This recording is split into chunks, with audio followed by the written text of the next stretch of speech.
Dans cette vidéo Blender, nous allons voir comment réaliser un cycle d'animation, donc ici un cycle de marche, avec déplacement du contrôleur général. Donc là, je vous préviens tout de suite, une animation avec le déplacement du contrôleur général se fait dans certaines conditions, mais si vous voulez faire une animation pour le film d'animation, une série, quoi que ce soit, en 3D, généralement, on laisse le contrôleur général et on anime le sujet, et on le fait évoluer avec des animations sur mesure. Il est quand même assez rare de voir un personnage qui doit se déplacer de manière linéaire, sauf dans des séries à très petit budget.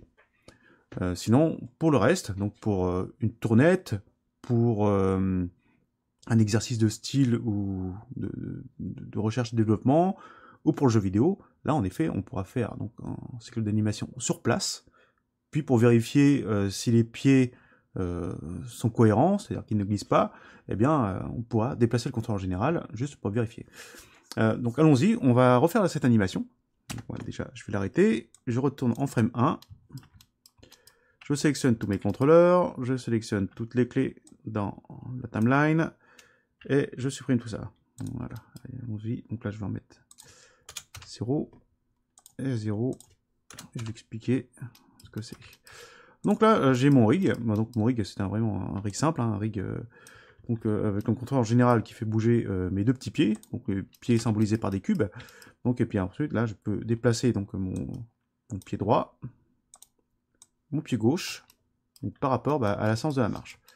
Dans la sens de la marche, là, je prends l'axe X ici là comme étant le sens vers l'avant. Voilà. Donc maintenant qu'on a vu le rig rapidement, on va faire le placement de l'animation. Donc frame 1, je place le pied gauche vers l'avant. Donc je vais le mettre en 4 unités. Bon là c'est en mètres. On fera abstraction de l'unité. Hein. Donc je mets en 4 unités vers l'avant. J'appuie sur la touche I pour placer une clé d'animation. Je fais la même chose pour le pied droit. Donc je mets -4. Donc je prends des valeurs entières exprès. Afin de faciliter les calculs et de bien vous expliquer ce qui va se passer dans quelques instants. Donc là, démarrage avec donc le posing classique pour un cycle de marche.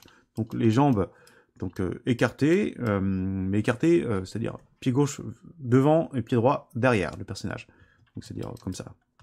Donc, hop, pied droit derrière, pied gauche, je le mets envers devant. Donc jambes, donc du coup bras droit à l'arrière et bras. Voilà. Comme ça. Donc maintenant que c'est fait, hein, le posing donc, est bloqué, j'appuie sur la touche A pour sélectionner tous mes contrôleurs et donc j'appuie sur la touche I afin de placer une clé partout. Donc n'hésitez pas éventuellement de cliquer sur le menu Pause, Animation, puis là Insert Keyframe, ou alors de cliquer sur ici là Change Keying Set, et là, après de replacer les clés d'animation sur les attributs ou sur les canaux, hein, les channels qui vous intéressent. Donc voilà, donc je vérifie, ok c'est bon, frame 1 c'est bloqué. Ensuite je vais en frame 13, où là je vais faire l'inverse, donc là je vais mettre le pied gauche en arrière, j'appuie sur la touche I, là, qu'est-ce qu'il m'a fait là, voilà. I. Je mets le pied droit vers l'avant, puis ça touche I, donc je vérifie ce que ça donne, voilà. Donc là, dans cette première partie, comme on fait une animation sur place, on a donc le pied gauche qui recule, mais en contact avec le sol, et le pied droit qui va avancer, mais qui va se soulever. Donc là, ici, c'est pour ça que je viens en frame 7, et je vais soulever le pied droit. Je mets 4. Donc de manière arbitraire, hein, puis comme ça, on reste avec du 4 partout. Hein. Donc voilà ce que ça donne pour la première partie. Voilà, c'est plutôt pas mal. Donc maintenant, on va faire l'autre partie hein, pour terminer cette marche complète. Donc là, je vais en frame 25. Là, je vais mettre le pied droit en arrière. J'appuie sur la touche I. Je mets le pied gauche en avant. J'appuie sur la touche I pour bloquer. Et comme pour le pied gauche tout à l'heure, donc là maintenant c'est l'inverse. Hein. Le pied droit, celui-là, revient, il repasse derrière. et le pied gauche, il passe devant. Par contre, là, il va se soulever. Donc, je viens entre les deux, entre la 13 et 25, c'est-à-dire frame 19, et je vais lever le pied. Donc, je vais le mettre en 4. Et j'appuie sur I. Donc, voilà ce que ça donne pour l'instant, hein, au niveau de la marche sur place. Donc, ça, c'est ce qu'on cherche un petit peu à faire. Donc, c'est une marche sur place. Comme je le disais tout à l'heure, quand on fait une tournette avec une marche sur place, bon, parfois on peut tricher parce que si on retire la grille, si on retire tout un tas de choses, on peut un peu gruger, voilà, utilisons le mot, on peut un peu gruger l'œil, et puis faire croire que bah, le personnage marche et qu'il évolue. Par contre, si on rajoute une grille avec des éléments au sol, etc., là ça peut être la même, hein, donc faites bien attention, ça va dépendre de ce que vous voulez montrer, pourquoi, et surtout si l'examinateur ou l'animateur qui va regarder votre animation vous pose des questions dessus, qu'il vous bloque, vous avez intérêt à bien faire votre animation. Donc à ne pas faire des trucs avec du bricolage. Voilà, bon. Donc là, maintenant que j'ai fait mon cycle d'animation, ok. Là, ce qu'il va falloir faire, pour bien vérifier que ça marche, ça va être de faire avancer le contrôleur en général en même temps. Et c'est là où commencent les problèmes. Donc pour faire avancer le contrôleur général, la question qu'on va se poser déjà, comme tout à l'heure, je l'avais évoqué, c'est bon, ok, c'est quoi la quantité? Qu'est-ce que je vais calculer en fait? Comment est-ce que je vais faire avancer? Là, c'est là mon contrôleur. De quelle quantité? Ben, la quantité, en fait, ça va être la différence entre la position du pied gauche et la position du pied droit. Autrement dit, ça va être ça. Donc ici et là. Je vais faire la différence d'écart entre pied gauche et pied droit. Donc là, en gros, là, je vais avoir 8 unités. Donc autrement dit, 4 moins 4. C'est-à-dire 4 plus 4, c'est-à-dire 8. Donc on a une différence de 8. Donc là, pour le premier pas, donc c'est-à-dire premier pas, hop, ça c'est le premier pas. Donc là, ce que je vais lui demander, ça va être d'évoluer, hein, le contrôle général, de 8 unités vers l'avant. Donc là, je sélectionne bien le contrôleur général, je mets 8, je valide, j'appuie sur la touche I pour placer une clé d'animation, et je regarde ce qui se passe. Donc là, normalement, voilà ce qui se passe. Donc en faisant avancer le contrôleur général, je vois que on donne l'illusion que le pied gauche reste sur place. Ce n'est qu'une illusion. J'utilise énormément ce mot-là, illusion, pour rappeler à tout le monde que là, ce qu'on voit déjà, ce n'est pas réel, et que non seulement ce n'est pas réel, mais on doit créer une illusion. Pourquoi ce mot est important? Parce que l'illusion va être faite un peu partout, dans toutes les disciplines, afin de tromper l'œil du spectateur et lui faire croire quelque chose. Donc là, on est en train de faire croire que le pied gauche reste sur place.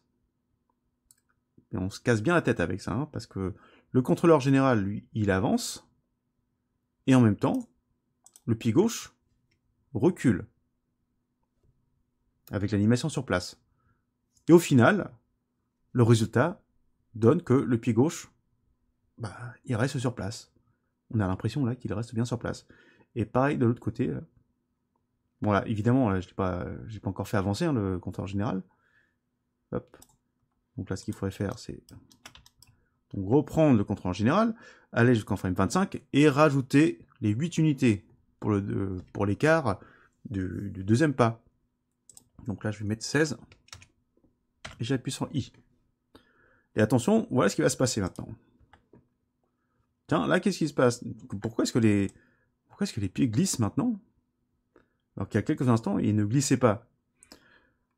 Eh bien, c'est là où, si vous vous posez la question, bah, c'est que vous n'avez pas compris comment fonctionne l'animation.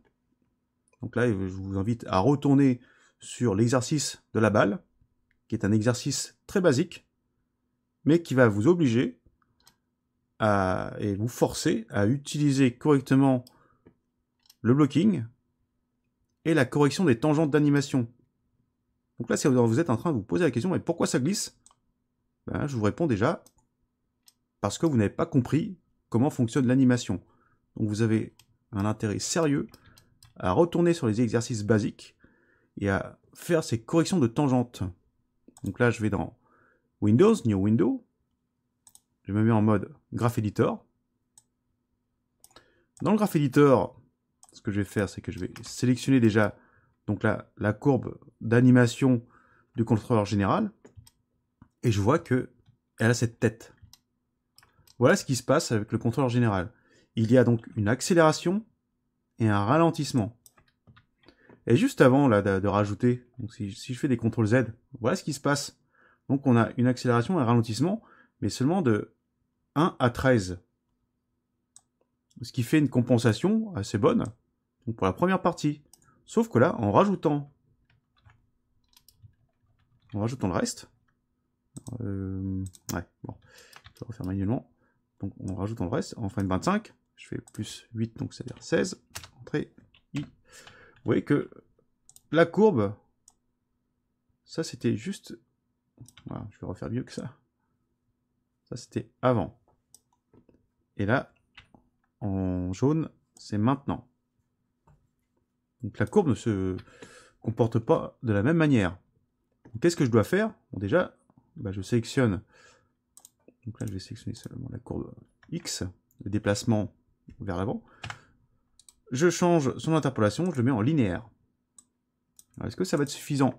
Ben non, ça ne sera pas suffisant. Regardons ce qui va se passer au niveau de l'animation. Donc là, ça continue à glisser. Pourquoi? Ben parce que depuis le départ, on place des clés d'animation qui donnent des tangentes avec accélération et ralentissement, et également sur les pieds. Donc je vais devoir sélectionner les deux contrôleurs des pieds, retourner, donc là dans mon... alors, où est-ce qu'il est? Dans mon Graph Editor, ici là, voilà. Donc je vais tout afficher, hop. Donc je vais cliquer sur l'œil ici pour, alors, ici là, pour tout cacher et ne afficher que l'axe X de chaque contrôleur des pieds, parce qu'il n'y a que lui qui m'intéresse.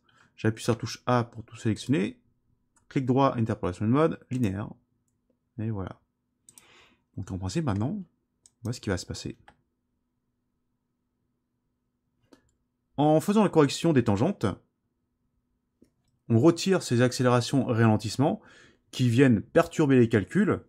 Donc je ne vais pas entrer dans le détail, hein, mais si vous regardez sur chaque frame et que vous faites vos calculs vous-même, vous allez voir que le ease in et ease out, les accélérations et ralentissements viennent perturber les calculs. Et c'est normal, ce sont des maths. Et en mettant tout en linéaire, ben, on résout certaines problématiques. Donc maintenant, on a notre petit système là qui avance, qui marche. Les pieds ne glissent pas. On a fait des compensations avec les pieds, le contrôleur général, afin de réaliser cette animation. Donc là, si vous n'avez pas réussi à refaire correctement cette animation qui est quand même assez basique, retournez sur l'exercice de la balle. Refaites les animations, refaites vos corrections de tangente, et ensuite vous pourrez revenir ici là pour refaire cet exercice du cycle d'animation avec déplacement de contrôleur général. Tant que vous n'aurez pas compris, vous pourrez essayer autant de fois que vous voudrez, vous n'y arriverez pas. Donc, essayez de bien pratiquer, de bien comprendre, de revoir cette vidéo plusieurs fois, de poser des questions éventuellement, mais surtout pratiquer, de refaire plein de fois, de vous casser les dents, de tout effacer et de tout recommencer. Donc je vous souhaite bon courage et posez-moi des questions sur cette vidéo si vous en avez, et j'espère que vous en aurez.